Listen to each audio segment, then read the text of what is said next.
إن الحمد لله نحمده ونستعينه ونستغفره ونعوذ بالله من شرور أنفسنا ومن سيئات أعمالنا من يهده الله فلا مضل له ومن يضلل فلا هادي له وأشهد أن لا إله إلا الله وحده لا شريك له وأشهد أن محمدا عبده ورسوله يا أيها الذين آمنوا اتقوا الله حق تقاته ولا تموتن إلا وأنتم مسلمون يا أيها الناس اتقوا ربكم الذي خلقكم من نفس واحدة وخلق منها زوجها وبث منهما رجالا كثيرا ونساء واتقوا الله الذي تساءلون به والأرحام إن الله كان عليكم رقيبا يا أيها الذين آمنوا اتقوا الله وقولوا قولا سديدا يصلح لكم أعمالكم ويغفر لكم ذنوبكم ومن يطع الله ورسوله فقد فاز فوزا عظيما أما بعد فإن خير الحديث كتاب الله وخير الهدي هدي محمد صلى الله عليه وسلم وشر الأمور محدثاتها وكل محدثة بدعة وكل بدعة ضلالة وكل ضلالة في النار أعوذ بالله من الشيطان الرجيم قل إن صلاتي ونسكي ومحياي ومماتي لله رب العالمين وقال تعالى في موضع آخر فصل لربك وانحر وقال تعالى واتل عليهم نبأ ابني آدم بالحق إذ قربا قربانا فتقبل من أحدهما ولم يتقبل من الآخر قال لأقتلنك قال إنما يتقبل الله من المتقين وقال سبحانه وتعالى ولكل أمة جعلنا منسكا ليذكروا اسم الله على ما رزقهم من بهيمة الأنعام فإلهكم إله واحد فله أسلموا وبشر المخبتين الذين إذا ذكر الله وجلت قلوبهم والصابرين على ما أصابهم والمقيم الصلاة ومما رزقناهم ينفقون والبدن جعلناها لكم من شعائر الله لكم فيها خير فاذكروا اسم الله عليها صواف فإذا وجبت جنوبها فكلوا منها وأطعموا القانع والمعتر كذلك سخرناها لكم لعلكم تشكرون আলহামদুলিল্লাহ যাবতীয় হামদ সানা আল্লাহ সুবহানাহু ওয়া তাআলার জন্য যে আল্লাহ সুবহানাহু ওয়া তাআলা আমাদেরকে চতুষ্পদ জন্তু জানোয়ার গৃহপালিত যেগুলি মানুষ বাড়িতে পুষে থাকে যেগুলিকে কোরআনের ভাষায় বলা হয়েছে বাহিমাতুল আনআম গৃহপালিত পশু যে পশু আল্লাহ সুবহানাহু ওয়া তাআলা আমাদের জন্য সৃষ্টি করেছেন রিজিক হিসাবে এবং আমাদের সেগুলি অধীন করে দিয়েছেন আমাদের বশীভূত করে দিয়েছেন সে আল্লাহ সুবহানাহু ওয়া তাআলার আমরা স্বতঃস্ফূর্তভাবে শুকরিয়া জ্ঞাপন করি আলহামদুলিল্লাহ সালাত ও সালাম বর্ষিত হোক নবী মুহাম্মদ রাসূলুল্লাহ সাল্লাল্লাহু আলাইহি ওয়াসাল্লামের উপর আল্লাহুম্মা সাল্লি আলাইহি আল্লাহুম্মা বারিক আলাইহি সম্মানিত মুসল্লিয়ান ইকরাম আমরা জিলহজের শ্রেষ্ঠ দিনগুলিতে এখন অবস্থান করতেছি আলহামদুলিল্লাহ এই দিনের যে কোনো এই যে আজকে হচ্ছে অষ্টম দিন কালকে নবম দিন কালকে হচ্ছে আরাফা তারপর 10 তারিখে ঈদ এই যে দিনগুলিতে অবস্থান করতেছি এই দিনগুলিতে যে কোনো নেক আমল আল্লাহর কাছে অন্যান্য সারা বছরের তুলনায় অধিক প্রিয় আল্লাহর কাছে এমনকি একমাত্র সশস্ত্র আল্লাহর রাস্তায় সশস্ত্র জিহাদের চাইতে অন্য যত প্রকারের জিহাদ আছে সব জিহাদের চাইতে এই আমলগুলি এই দিনের আমলগুলি উত্তম এই দিনের আমলগুলি ওই অন্যান্য দিনের মতোই অন্যান্য সময় যেমন আপনি 5 ওয়াক্ত সালাত আদায় করেছেন এখন 5 ওয়াক্ত সালাত আদায় করবেন কিন্তু অন্য সময়ের তুলনায় এই সময়গুলিতে অধিক গুরুত্ব সহকারে আপনি অত্যন্ত পরিপাটি হয়ে ইহতিমামের সাথে আপনি পালন করবেন আর তাছাড়া বেশ কিছু জিকির আজকার এই দিনগুলির জন্য রয়েছে যেগুলি আমরা গত পর্বে উল্লেখ করেছি আজকে প্রিয় হাজিরিন আলোচনা করব আহকামুল উদহিয়া কোরবানির কিছু বিধিবিধান নিয়ে আলোচনা করবো। আপনারা অনেকেই কোরবানি দেবেন, কোরবানি দাতা যিনি হয়তো এখানে আছেন, কিন্তু আপনার পক্ষ থেকে আপনার পরিবার কোরবানি দেবে, কিন্তু মূল কোরবানি দাতা হচ্ছেন আপনি, কারণ আপনার টাকায় এটি কেনা হয়েছে। আপনার বাবার টাকায় যদি কেনা না হয় তাহলে আপনার বাবা কোরবানির মালিক না। ঠিক আছে, এই বিষয়গুলি অনেকে বোঝে না। যে কামাই করতেছে সে হচ্ছে টাকার মালিক, আর সে পরিবারের পরিবারের ভরণ পোষণ করতেছে। পরিবারে যত সদস্য আছে সবার দায়িত্বশীল আপনি, যেহেতু আপনি ইনফাক করতেছেন। তো কোরবানির মালিক আপনি। তো বেশ কিছু মাসলা মাসালা আমাদের জানা প্রয়োজন, এই খুতবায় আমরা তা উল্লেখ করব। প্রথম কথা,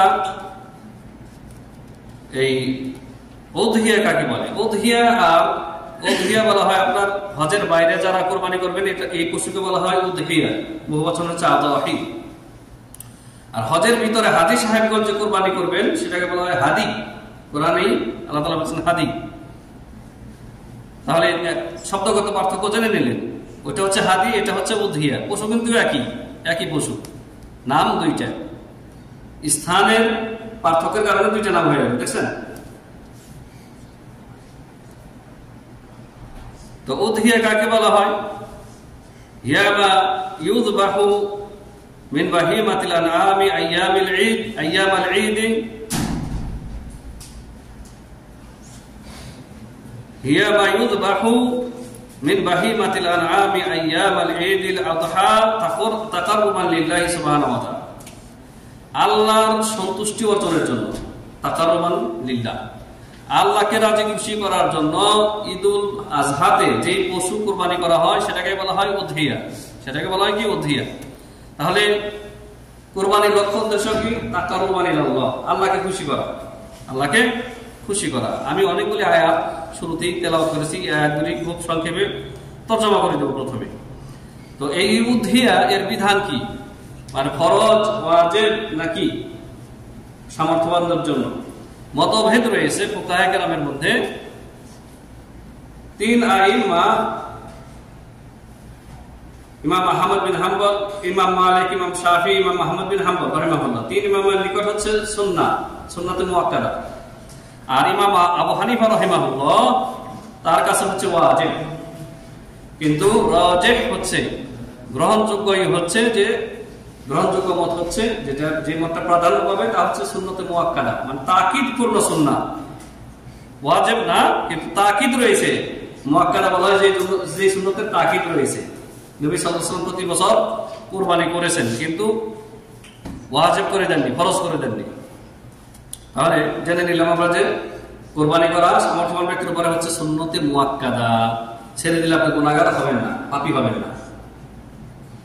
জি, কুরবানির লক্ষ্য উদ্দেশ্য হচ্ছে আল্লাহকে খুশি করা, আল্লাহর জন্য। ছোট্ট সূরা ইন্না আতাইনাকাল কাউসার সবার মুখস্থ আছে। সেখানে আল্লাহ তাআলা বলেছেন ফাসল্লি লিরাব্বিকা, হে নবী মুহাম্মদ সাল্লাল্লাহু আলাইহি ওয়াসাল্লাম সালাত আদায় করুন আপনার রবের জন্য। সালাত কার জন্য? আল্লাহর জন্য, আল্লাহর রাজি খুশির জন্য। ওয়ানহার, আর কুরবানি, নাহার বলা হয় উট কুরবানিকে। এখানে উট কুরবানি দ্বারা সমস্ত জবাই করাকেই বোঝানো হয়েছে। ওয়ানহার, আর কুরবানিও করুন আপনার রবের জন্য। তাহলে সালাত এবং কুরবানি কার জন্য? একমাত্র আল্লাহর সন্তুষ্টির জন্য। সূরা আনআমে আল্লাহ রাব্বুল আলামিন বলেছেন, কুল, নবী আপনি বলুন, ইন্না সলাতি ওয়া নুসুকি ওয়া মাহইয়ায়া ওয়া মামাতি লিল্লাহি রাব্বিল আলামিন। নবী আপনি বলে দিন যে আমার সালাত, আমার নুসুক মানেও কুরবানি, ওয়া মাহইয়ায়া, আমার জীবিত থাকা, দুনিয়াতে বেঁচে থাকা, ওয়া মামাতি, আমার মৃত্যুবরণ করা, সব লিল্লাহি রাব্বিল আলামিন, আল্লাহর জন্য, আল্লাহ রাব্বুল আলামিনের জন্য। সব আমার জীবন মরণ, আমার সালাত, আমার কুরবানি সব আল্লাহ সুবহানাহু ওয়া তাআলার সন্তুষ্টির জন্য। হাজিরিন, কুরবানির আলোচনা আল্লাহ সুবহানাহু ওয়া তাআলা সূরা মায়েদায় আলোচনা করেছেন। ছোট্ট একটা ঘটনা, কয়েকটি আয়াতে করেছেন, আমি ওইখান থেকে একটি আয়াত মাত্র তেলাওয়াত করেছি। সূরা মায়েদার আয়াত নম্বর 27। এবং এই আয়াতে আমাদের জন্য রয়েছে বহুবিধ শিক্ষা, যে আপনি কুরবানি সহ যত ইবাদত বন্দেগী আপনি করবেন, দান, খয়রাত, যাকাত, হজ, সালাত, সবগুলি কবুলের কিছু শর্ত রয়েছে। সবগুলি কবুলের শর্ত রয়েছে। সেই শর্তটা এখানে বলা হয়েছে আয়াতে, খুব ভালো করে খেয়াল করবেন।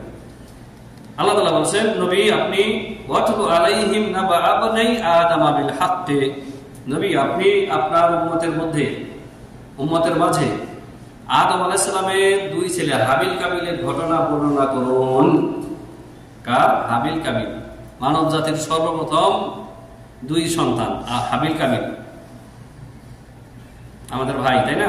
আদম আলাইহিস সালাম যদি আমাদের বাবা হন তো তারা আমাদের ভাই, হাবিল আর কাবিল সর্বপ্রথম দুই সন্তান, বাবা মা আদম আর হাওয়া, আর দুই ছেলে হাবিল কাবিল।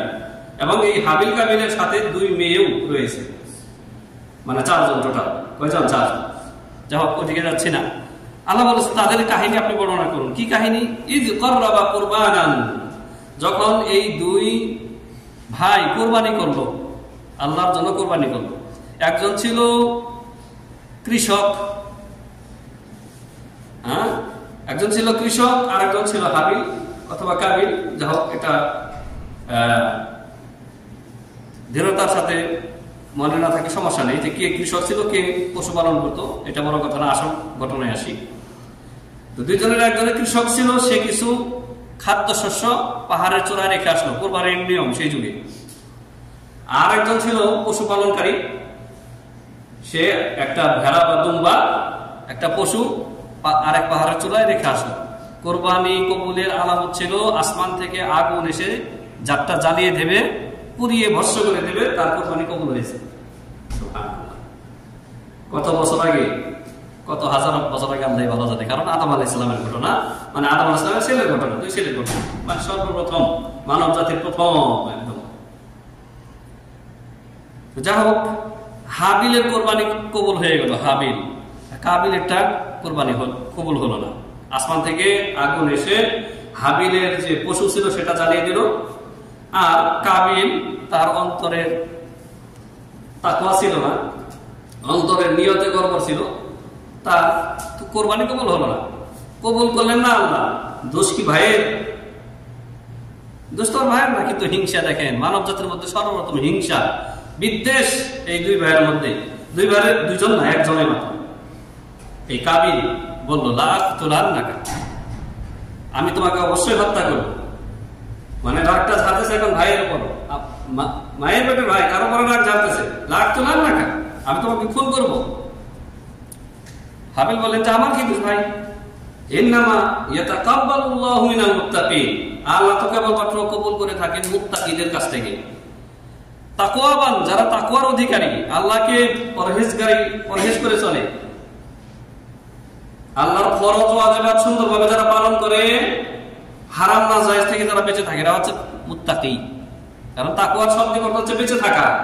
কি থেকে বেঁচে থাকা? হারাম না জায়েজ থেকে বেঁচে থাকা, দূরে থাকা, আর ফরজ ওয়াজিবাত ছেড়ে দেওয়া থেকে বেঁচে থাকা, মানে আদায় করা। তা হাবিল ছিল মুত্তাকি, তো তিনি বললেন ইন্নামা ইয়াতাকাব্বালুল্লাহু মিনাল মুত্তাকিন, আল্লাহ তো মুত্তাকিদের কাছ থেকে কবুল করেন। তা আমার প্রতি তুমি গোসা হচ্ছ কেন, চড়াও হচ্ছ কেন? শেষখানে হত্যা করেই দিল। লম্বা ঘটনা, সেদিকে যাচ্ছি না।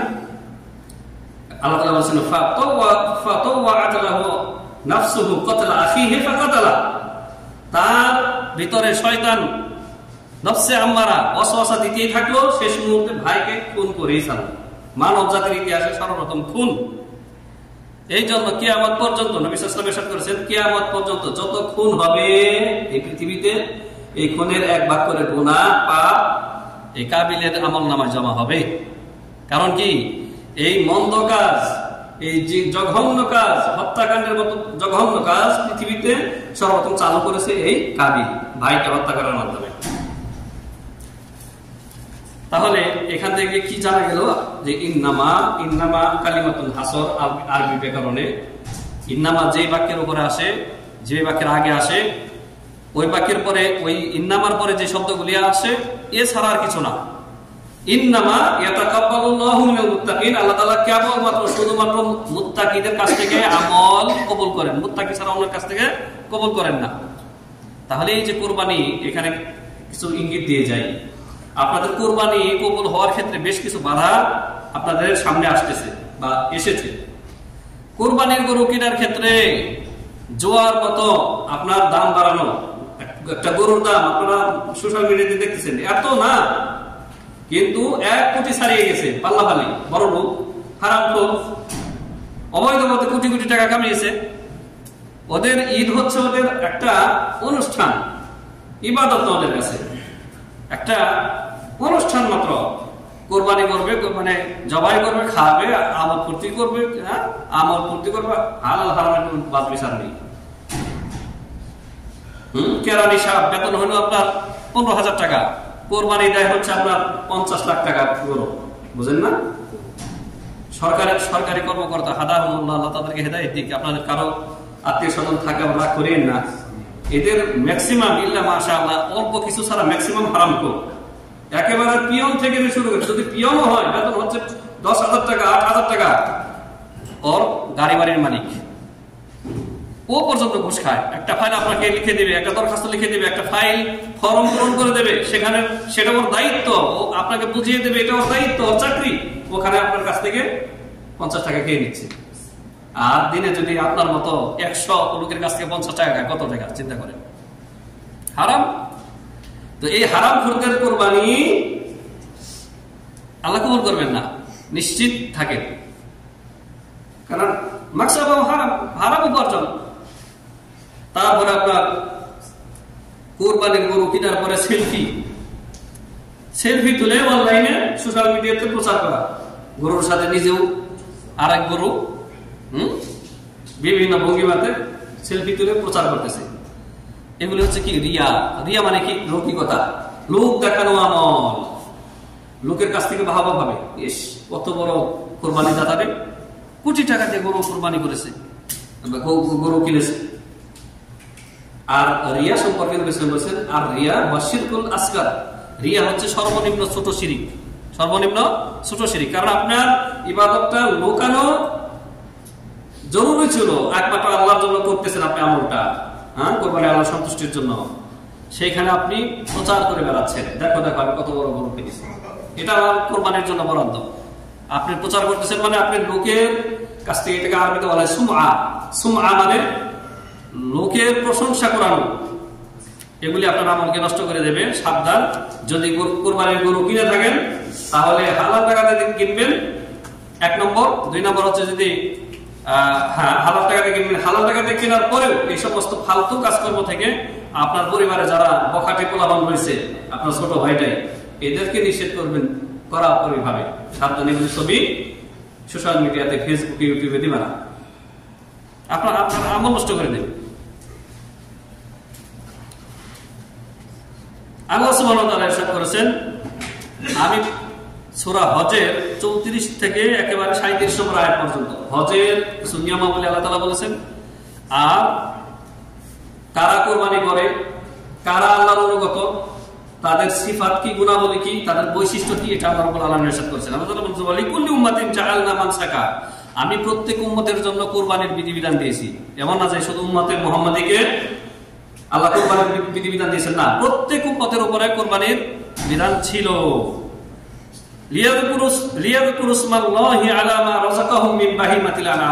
যাতে করে এই কোরবানির সময় আল্লাহ তাদেরকে চতুষ্পদ জন্তু, জানোয়ার যেগুলি তারা গৃহপালিত পোষে, এগুলি জবাই করার সময় যেন আল্লাহর নাম উচ্চারণ করতে পারে, আল্লাহু আকবার বলে জবাই করে, যেগুলি আল্লাহ তাদেরকে রিজিক হিসেবে দিয়েছেন। সুবহানাল্লাহ। ফাইলাহুকুম ইলাহু ওয়াহিদ ফালাহু আসলিমু ওয়া বাশশিরিল মুখবিতিন। সুতরাং তোমাদের মাবুদ, তোমাদের ইলাহ, তোমাদের উপাস্য, হে মানুষেরা, হে জিনেরা, তোমাদের একমাত্র মাবুদ হচ্ছে আল্লাহ একজন, একাধিক ইলাহ মাবুদ নেই। ইবাদত পাওয়ার হকদার কেবলমাত্র মুস্তাহিককে আল্লাহ সুবহানাহু ওয়া তাআলা। ইবাদতের সামান্যতম অংশ গায়রুল্লাহ পাবে না, পীর, মাজার, খানকা পাবে না। ফাইলাহুকুম ইলাহু ওয়াহিদ ফালাহু আসলিমু, তার কাছে তোমরা কি করো? আত্মসমর্পণ করো। আত্মসমর্পণ হচ্ছে তিন ভাবে, মনে রাখবেন, খুব ভালো করে মনে রাখবেন।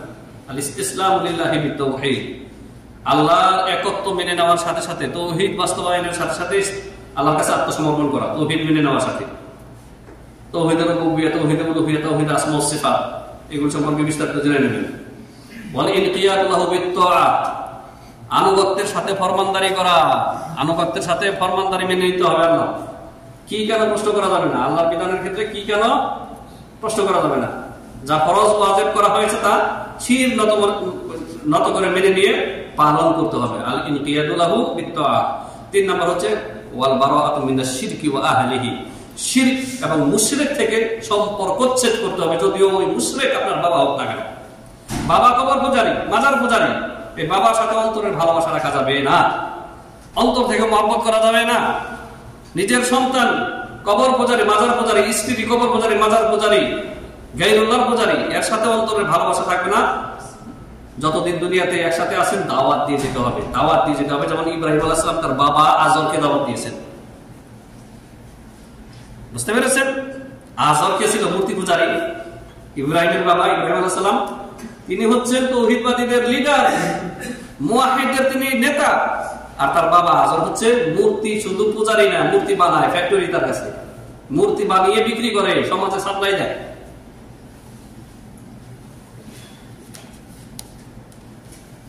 তাহলে ফালাহু আসলিমু, আল্লাহর সামনে আত্মসমর্পণ করো। ওয়াবাশিরিল মুখবিতিন, নবী আপনি যারা আল্লাহর অনুগত, আল্লাহর যারা অনুগত মুখবিতিন তাদেরকে সুসংবাদ দিন। মুখবিতিন কারা? আল্লাযিনা ইযা যুকিরাল্লাহু ওয়াজিলাত কুলুবুহুম, যাদের সামনে আল্লাহর স্মরণ করা হলে, আল্লাহর নাম উচ্চারণ করা হলে, আল্লাহর আলোচনা করা হলে যাদের অন্তর কেঁপে ওঠে, অন্তর ভয়ে কম্পিত হয়, তারা হচ্ছে কি মুখবিতিন, অনুগত। ওয়াসসাবিরিনা আলা মা আসাবাহুম, মুখবিতিনকে, অনুগতকে যাদের উপরে বালা মুসিবত আসলে হাই হতাশ করে না, সবর করে, ধৈর্য ধারণ করে, বলে ইন্না লিল্লাহি ওয়া ইন্না ইলাইহি রাজিউন, এমন কথা বলে। আর কি? ওয়াল মুকিমিস সালাতি ওয়া মিম্মা রাযাকনাহুম ইউনফিকুন, যারা সালাত আদায় করে, মুকিমিস সালাত, যারা 5 ওয়াক্ত সালাত আদায় করে তারা হচ্ছে আল্লাহর অনুগত। আর তারাই কুরবানি করে, তাদের কুরবানি আল্লাহ কবুল করেন।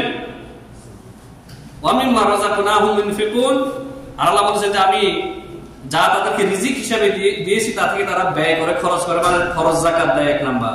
তারপরে যাদের ভরণ পোষণ ফরজ, তাদের ভরণ পোষণ তারা করে থাকে। তাহলে কোরবানি যারা দেবে তারা অবশ্যই নামাজি হবে। বেনামাজের কোরবানি আল্লাহ কবুল করবেন না, লিখে রাখেন। এই যে আমি আজকে বলে দিলাম, লিখে রাখেন, বেনামাজের কোরবানি আল্লাহ কবুল করবেন না। আপনার পরিবারের কেউ গরু কিনতে গেছে, সারাদিন গরু কেনার জন্য হাঁটতেছে টোটো করে, জোহরের সালাত শেষ, আসরের সালাত শেষ, মাগরিবের সালাত শেষ, ইশার সালাত শেষ, আর রাত্রিবেলায় গরু কিনে বাড়িতে ফিরলো, তাই না? যেদিন গরু কিনলো সারাদিন আর সালাত নাই। আবার যেদিন গরু কুরবানি করবে ফজরের সালাত ওই দিন নাই। তারপরে গরু কাটতে কাটতে জোহর হয়ে গেছে, জোহর পার করে দিল, আসর পার করে দিল, 1 ওয়াক্ত সালাত করছে না, শুধু গোশত খাওয়া ছাড়া এদের আর কোনো লাভ নেই, কোনো লাভ নেই। বেনামাজি হচ্ছে কাফের, বেনামাজি কাফের। সাহাবায়ে কেরামের ঐক্যমতে কাফের। সাহাবায়ে কেরাম আর কি চান আপনি? সাহাবায়ে কেরামের ইজমা, ঐক্যমত আমি উল্লেখ করলাম। আর পরবর্তীকালের ফুকাহারা কি দ্বিমত পোষণ করেছেন এটা আমার দেখার বিষয় না। সাহাবীদের ঐক্যমত আছে বেনামাজি কাফের, বেনামাজি কোনো আমল আল্লাহ কবুল করেন না। প্রিয় হাজিরিন, আল্লাহ সুবহানাহু ওয়া তাআলা ইরশাদ করেছেন, লা ইয়ানালুল্লাহা লুহুমুহা ওয়ালা দিমাউহা, কুরবানির রক্ত গোশত কিছুই আল্লাহর কাছে পৌঁছে না। রক্ত গোশত কি আসমানে যায়? রক্তগুলি মাটিতে চুষে নেয় না পুকুরে খায়, আর গোশতগুলি আদম সন্তানরা খায়। আল্লাহ তাআলা বলেছেন, ওয়ালাকিন ইয়ানালুহুত তাকওয়া মিনকুম, তবে তোমরা যে আল্লাহকে ভয় করো, আল্লাহকে রাজি খুশি করার জন্য যে কুরবানি করেছো, এইটা আল্লাহর কাছে পৌঁছায়, মানে তাকওয়া পৌঁছায়। তোমাদের পক্ষ থেকে যে তাকওয়া, এটা আল্লাহর কাছে পৌঁছে, এটা পৌঁছে। কাযালিকা সাখখারাহা লাকুম লিতুকাব্বিরুল্লাহা আলা মা হাদাকুম ওয়া বাশশিরিল মুহসিনিন। এই জন্যই আল্লাহ রাব্বুল আলামিন তোমাদের জন্য এই চতুষ্পদ জন্তুকে বশীভূত করে দিয়েছেন, যেন তোমরা এগুলি জবাই করার সময় তুকাব্বিরুল্লাহ, আল্লাহর তাকবীর পাঠ করো, মানে আল্লাহু আকবার বলে জবাই করো। এবং তোমাদেরকে আল্লাহ তাআলা যে হেদায়েত করেছেন ঈমানের পথে, ইসলামের পথে, এই জন্য তোমরা আল্লাহর শুকরিয়া আদায় করো। ওয়া বাশশিরিল মুহসিনিন, নবী আপনি মুহসিনিনদেরকে সুসংবাদ দিয়ে দিন। এটা হচ্ছে সূরা হজের 37 নম্বর আয়াত। প্রিয় হাজিরিন, এখন কুরবানি পশুর কোন পশু দিয়ে কোরবানি হবে না, বিষয়টা সতর্ক করে দিই। 4টা গুণ, মানে 4টা দোষ, গুণ না, 4টা দোষ বিশিষ্ট পশু কোরবানি হবে না। 4টার যে কোনো একটা থাকলে। 1 নাম্বার আল মারাদ, আল মারিদ, মারাদুল বাইয়িন, যেই পশুটার রোগ, সেটা যে রোগী, অসুস্থ, স্পষ্ট বোঝা যাচ্ছে, হয়তো জ্বর আসছে, জ্বরের কারণে খাওয়া দাওয়া বন্ধ করে দিয়েছে, অসুস্থ, এই পশু কোরবানি করা বৈধ না, মানে হবে না। 2 নাম্বার হচ্ছে যে পশু কোরবানি করা যাবে না, আল আওরা, যেটা হচ্ছে আপনার কি, অন্ধ, 2 চোখ অথবা 2 চোখের যে কোনো এক চোখ অন্ধ, স্পষ্ট বোঝাই যাচ্ছে যে তার চোখ অন্ধ, এই অন্ধ পশু কোরবানি করা চলবে না, কানা। 3 নাম্বার যে দোষ, খোরা, আরজা বলা হয় আরবিতে, আরজা মানে খোরা, এক ঠ্যাং, 4 পায়ের যে কোনো এক পা ভাঙা, খোরা, হাঁটতে পারে না, এমন পশু কোরবানি করা যাবে না। 4 নম্বর যে দোষ, সেটা হচ্ছে আপনার জীর্ণ শীর্ণ, আরবিতে বলা হয় হুজ্জাল। হুজ্জাল মানে জীর্ণ শীর্ণ, একেবারে কঙ্কাল সাপ, শরীরে গোশত নাই, বোঝাই যাচ্ছে যে জবাই করলে শুধু হাঁটি, এমন পশু কোরবানি করা জায়েজ নেই, এগুলি কোরবানি করবেন না। কোরবানির পশু উট যদি হয় 5 বছর বয়স হতে হবে উট, আর গরু যদি হয় 2 বছর বয়স হতে হবে সর্বনিম্ন।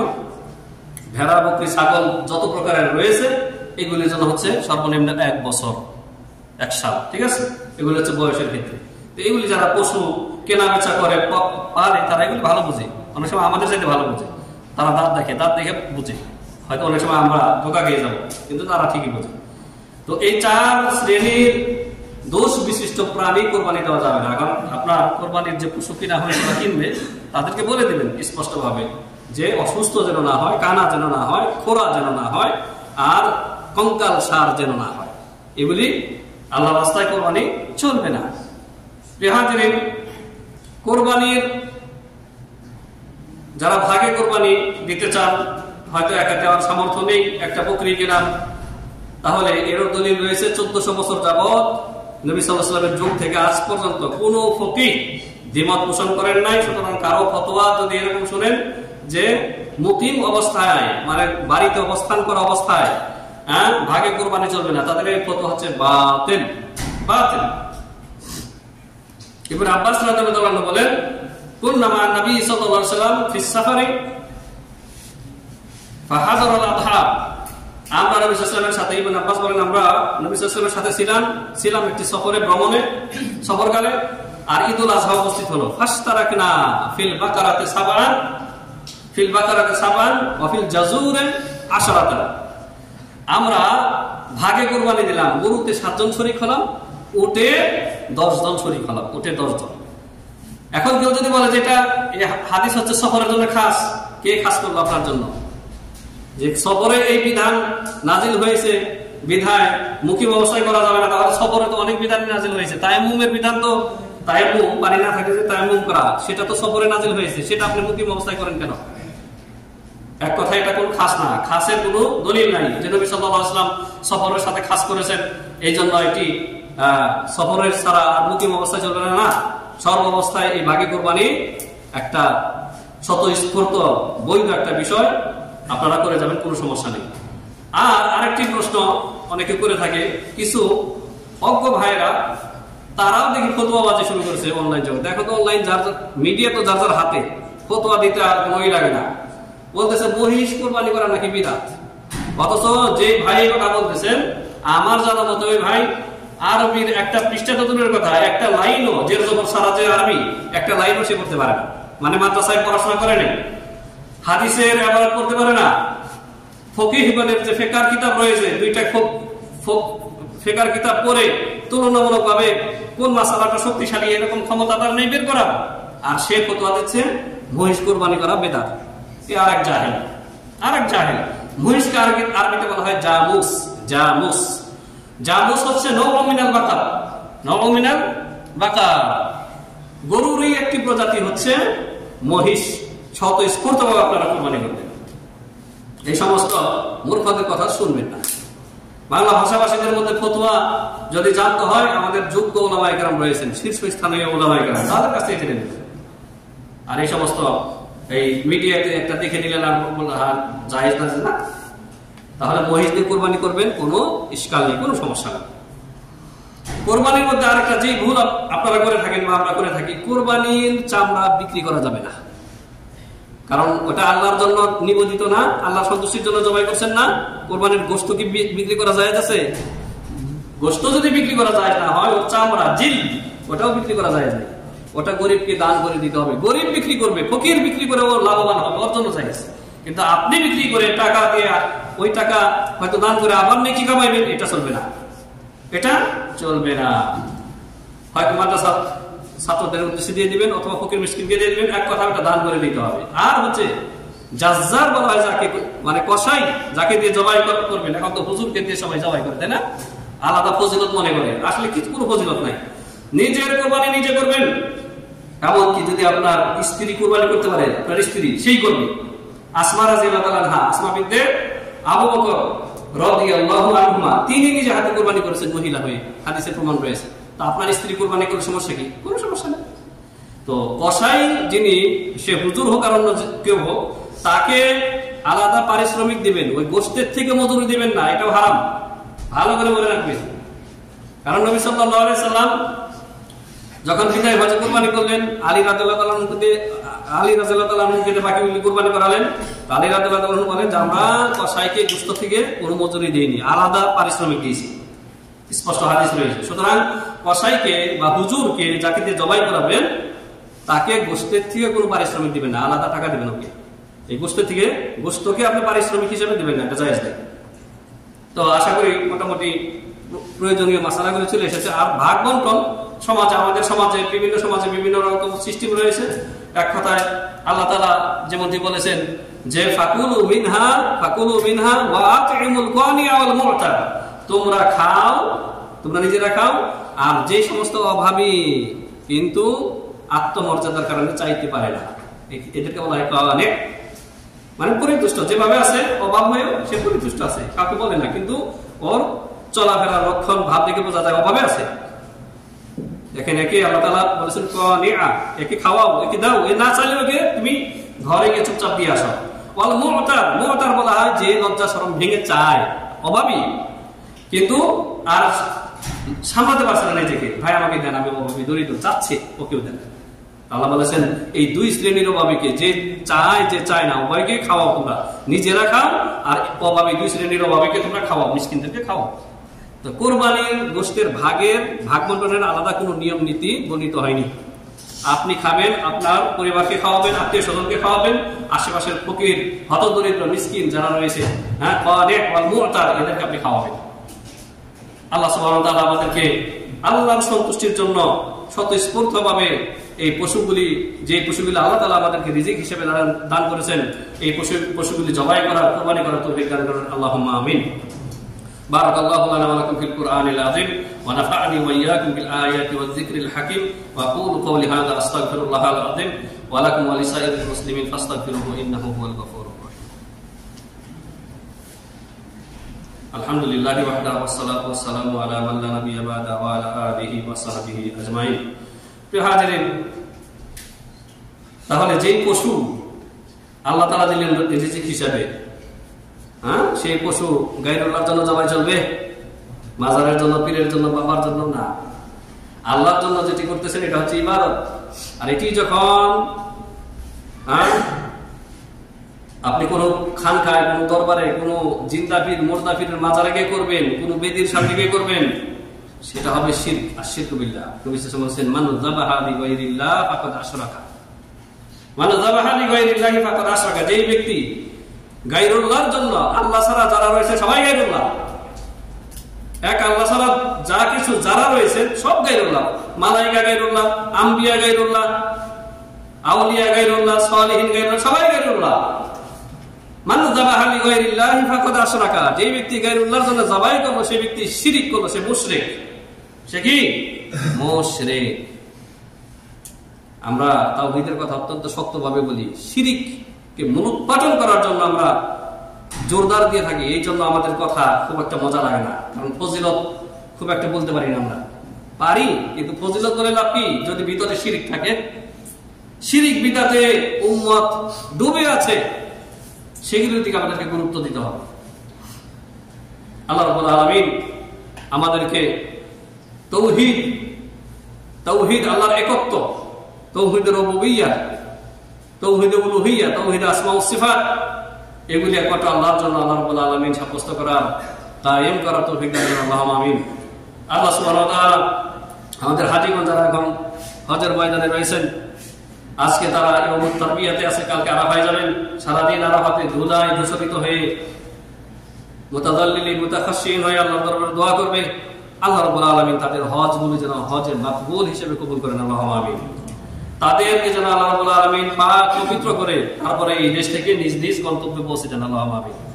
আমরা যারা হজের বাইরে রয়েছি, যাদের উপর হজ খরচ হয়ে আছে অথবা হজ করতে ইচ্ছুক কিন্তু বিভিন্ন সংকীর্ণতার কারণে সম্ভব হচ্ছে না, আল্লাহ সুবহানাহু ওয়া তাআলা সমস্ত ভাইদের জন্য হজ করা যেন সহজ করে দেন। আল্লাহুম্মা আমিন। তাদেরকে তৌফিক দান করেন। বাইতুল্লাহর জিয়ারত, আরাফাতে অবস্থান করা, জিলহজে এই মহান ইবাদত সম্পন্ন করে যেন এই পবিত্র দেশ থেকে আমাদেরকে যাওয়ার তৌফিক দান করেন। আল্লাহুম্মা আমিন। ربنا آتنا في الدنيا حسنة وفي الآخرة حسنة وقنا عذاب النار ربنا لا تزغ قلوبنا بعد إذ هديتنا وهب لنا من لدنك رحمة إنك أنت الوهاب اللهم أعز الإسلام والمسلمين وأذل الشرك والمشركين ودمر أعداءك أعداء الدين من اليهود والنصارى والملحدين يا رب العالمين اللهم انصر عبادك المؤمنين اللهم انصر عبادك الموحدين في كل مكان يا رب العالمين اللهم انصر إخواننا الذين مستضعفين في الأرض اللهم انصرهم في فلسطين اللهم انصرهم في غزة اللهم انصرهم في أنحاء العالمين اللهم أيدهم من تأييد من عندك يا رب العالمين اللهم أصلح أئمتنا في ولاة أمرنا اللهم أصلح أئمتنا في ولاة أمرنا اللهم ارزقهم بطانة صالحة التي تدلهم على الخير وتعينهم عليه يا أكرم الأكرمين يا رب العالمين اللهم ألف بين قلوب المسلمين اللهم ألف بين قلوب المسلمين اللهم اجمع كلمة المسلمين واحدة يا رب العالمين إن الله وملائكته يصلون على النبي يا أيها الذين آمنوا صلوا عليه وسلموا تسليما اللهم صل على محمد وعلى آل محمد كما صليت على إبراهيم وعلى آل إبراهيم إنك حميد مجيد اللهم بارك على محمد وعلى آل محمد كما باركت على إبراهيم وعلى آل إبراهيم إنك حميد مجيد عباد الله رحمكم الله إن الله يأمركم بالعدل والإحسان وإيتاء ذي القربى وينهى عن الفحشاء والمنكر والبغي يعظكم لعلكم تذكرون فاذكروا الله يذكركم واشكروا على نعمه يزدكم ولذكر الله أكبر والله يعلم ما تصنعون